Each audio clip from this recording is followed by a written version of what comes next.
अस्सलाम वालेकुम। उम्मीद है आप सब लोग खैरियत से होंगे।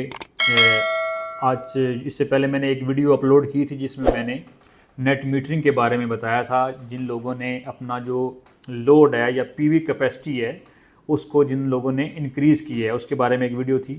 काफ़ी लोगों ने उस पर क्वेश्चन भी पूछे, तो मैंने सोचा कि कुछ चीज़ें अभी भी लोगों को कंफ्यूज कर रही हैं उनको क्लेरिफाई कर दूं। ठीक है, सबसे पहले जैसे कि एक्सटेंशन अगर आपने करवानी है तो आप उसके लिए क्या प्रोसेस होगा, ठीक है, और पीवी क्या होती है या फिर एक्सटेंशन ऑफ लोड क्या होता है, इसके बारे में हम इस वीडियो में देखेंगे। अगर आप ये इसमें इंटरेस्टेड हैं तो वीडियो को कंप्लीट देखिएगा। और अगर अभी तक आपने मेरा चैनल सब्सक्राइब नहीं किया तो उसको काइंडली सब्सक्राइब कर लें और बेल आइकन को लाजमी प्रेस कीजिएगा ताकि हर आने वाली अपडेट से आप आगाह रहें।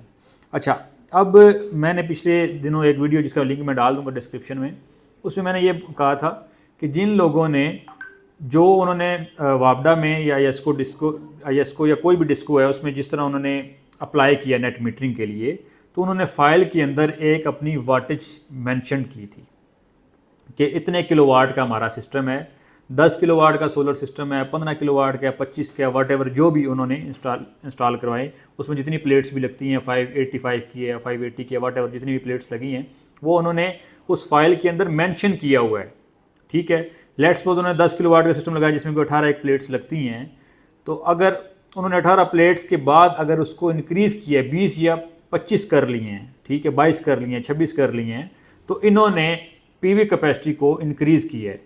ठीक है, इसको इन्होंने इंक्रीज़ किया है जो कि एक SOPs की एक वायोलेशन है। ठीक है, और एक चीज़ होती है सैंक्शन लोड। सैंक्शन लोड वो होता है जो आपके बिल के ऊपर मैंशन होता है। बिल के ऊपर अगर आप देखें तो ऊपर उसके मेंशन होगा कि सैंक्शन लोड आपने कितना किया है। सिंगल फेज़ का 4 किलोवाट तक होता है। जितने भी नेट मीटरिंग के हैं ग्रीन मीटर्स वगैरह हैं उसमें जो बिल में आप सैंक्शन लोड देखेंगे वो 5 या 5 से ऊपर देखेंगे क्योंकि 3 फेज़ में अलाउड है नेट मीटरिंग। उस सैंक्शन लोड का आप 1.5 गुना तक पीवी कैपेसिटी को रख सकते हैं। मतलब कि अगर आपका 10 किलोवाट का सैंक्शन लोड है, आपका 10 किलोवाट सैंक्शन लोड है, तो उसका 1.5 गुना कितना बनता है, वो बनता है 15 किलोवाट। तो आप अपना जो पीवी कैपेसिटी है उसको 15 किलोवाट तक इंक्रीज़ कर सकते हैं। बस इसका ये मतलब नहीं है कि आप ख़ुद से इंक्रीज़ कर लेंगे, आप वो फिर IESCO या कोई भी जो भी डिस्को है उसको लाजमी इन्फॉर्म करेंगे। ठीक है, अब स्टार्टिंग में ही आपने फाइल में लिख देना है कि अगर आपने 10 किलोवाट सैंक्शन लोड है, आप 15 किलोवाट का तक पीवी कैपेसिटी अपना सोलर सिस्टम लगा सकते हैं। और ये आप फाइल में मेंशन करेंगे जी हम इतना 15 किलोवाट का लगा रहे हैं, और वो कंसर्न सब डिवीजन को डिस्को को पता भी होगा इस बात का। लेकिन अगर आप ये करते हैं कि आपने 10 किलोवाट का सिस्टम सैंक्शन लोड है, आप 12 किलोवाट का आपने लगाया है, अब सैंक्शन लोड का जो 1.5 गुना है उसके हिसाब से तो आप 3 किलोवाट और बढ़ा सकते हैं, वो आप बढ़ा भी सकते हैं। ठीक है, उसमें और कुछ करना नहीं पड़ेगा, लेकिन आपने कंसर्न सब डिवीजन को इन्फॉर्म ज़रूर करना है क्योंकि पहले जो आपने फाइल में लिखा हुआ है वो आपने 12 किलोवाट लिखा हुआ है।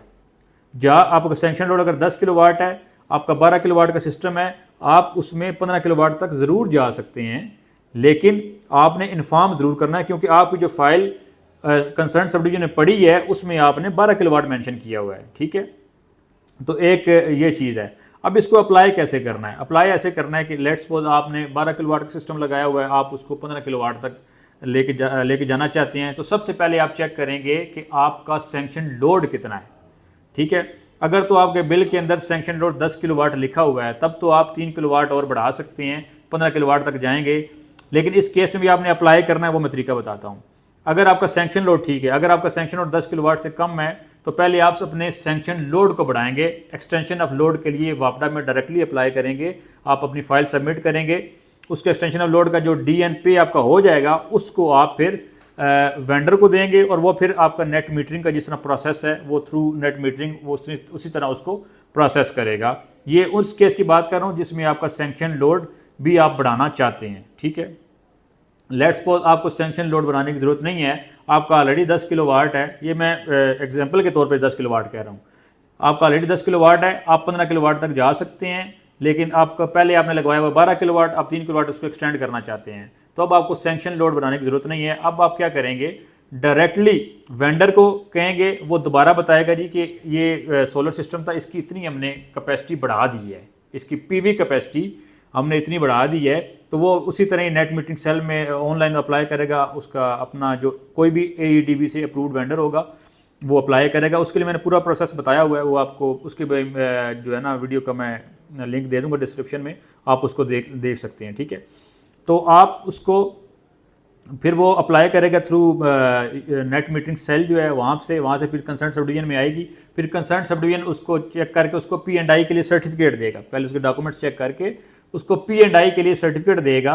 चूँकि ऑलरेडी मीटर लगा हुआ है उसमें और कुछ करने की ज़रूरत नहीं है, सिर्फ P&I से दोबारा चेक करवाना है कि आपने PV कैपेसिटी बढ़ाई है, तो P&I से दोबारा चेक हो जाएगा। आपकी फ़ाइल के अंदर भी उसको वो अपडेट कर देंगे, जी इनकी पहले 12 किलोवाट था, अब इनकी 15 किलोवाट की PV कैपेसिटी लगी हुई है। इतना ही करना है, इसमें कोई DN इन्वॉल्व नहीं है, कोई पैसे इन्वॉल्व नहीं है, ठीक है। अगर आपका सैंक्शन लोड बनाने की ज़रूरत नहीं है तो उस केस की बात कर रहा हूँ।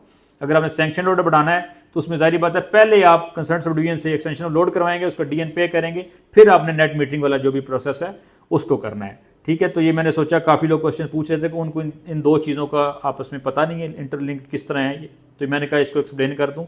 तो कोई भी और क्वेश्चन हो आप मुझसे ज़रूर पूछिएगा। Thank you so much.